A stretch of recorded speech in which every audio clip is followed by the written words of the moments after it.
take a look just at the share reaction. Tilray shares currently higher by about 10%. You were as high as 18% earlier in the day. Put this into context for us. If we did see this reclassification into, a less dangerous category for cannabis, what would this in practice mean for your company? So number one, you see the amount of shares. I just had a chance to look at it before I came on air, and over 20 plus million shares have traded today. So you see the interest in that. It's not what it just means for our company. That's not what, I only look at it, what it means for patients out there, what it means for the individual cannabis world. And I've been, doing this, and as I created Tilray back in 2019 and out there telling the story of the benefits of cannabis. And unfortunately, I've always tried to, how do I legitimize cannabis? And the complaints, the smell, you walk down the street, you think people are just getting high. But there's so many benefits from a medical standpoint. And we have a president today that really believes the benefits of it, no different than he did with psychedelics, no different what they're doing with peptides in regards to legalization or looking for research. So Tilray today is one of the largest cannabis companies in the world, with over 7 million square feet of grow around the world that we built out the infrastructure. We sell cannabis in over 21 countries, and we're one of the largest providers of medical cannabis. And again, today is going out and doing the research, no different than psychedelics, what cannabis can do for cancer patients, what it can do for epilepsy in regards to pediatrics, et cetera. So that is the big thing that ultimately that I'm excited about is what we can do to change the world. I am curious about, what this sort of means for an increase in business. Obviously, on a state-by-state basis, in some cases city-by-city basis here in the U.S., we've already seen an embrace of both medical and recreational marijuana use. With the reclassification pending, assuming that does actually happen here, does that actually bring in a whole new set of customers, or are you basically still just going to be kind of dealing with the same pool? So number one, Tilray today cannot sell any cannabis in the U.S. So we sell no cannabis in the U.S. And I took a different fork in the road, and I went into the beer business and the beverage business and other businesses in the U.S. So I was able to do that. I also looked at how can I infuse drinks would ultimately hamper our THC.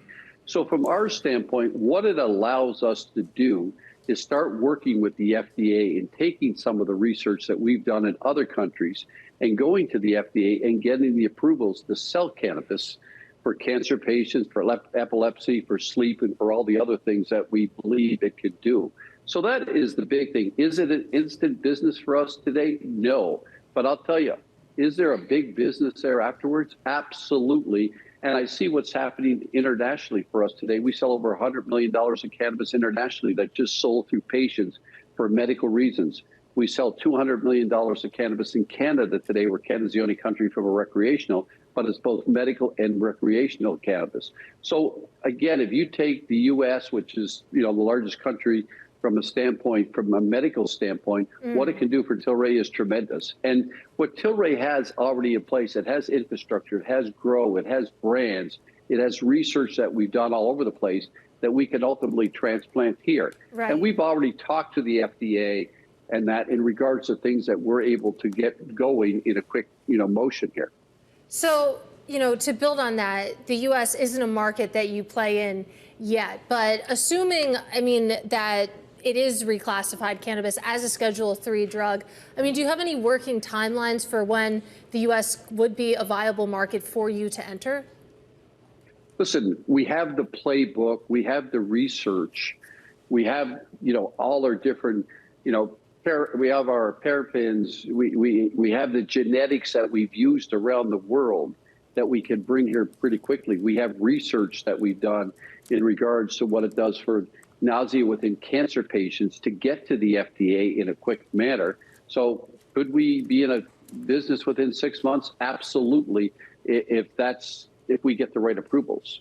The other sort of bugaboo in all this, too, Irwin, and I am curious, and this is on the U.S. side, is also getting a more federal or at least more coherent laws when it comes to actually transacting, meaning the banking laws. Obviously, it's kind of haphazard here in the U.S. Some cases you can use a credit card. Some cases you still have to use cash. Let me tell you something. I've run many businesses, and this has been the most difficult business because Canada, in regards to scheduling and being a Schedule 1, in regards to dealing with banks, even though we don't do business in the U.S., we've had to ring fence our other businesses to show none of our money comes from cannabis. Opening a bank account, we recently just bought this company, Brewdog, in the UK. And what we've had to show, none of our money comes from cannabis. So it's been a difficult situation. So federal legalization from a federal standpoint at medicine, from a medical standpoint, just makes my life and our company's life a lot easier in the way we can deal with banks and the way we can able, from a capital standpoint, and raising capital is something that I would look forward to.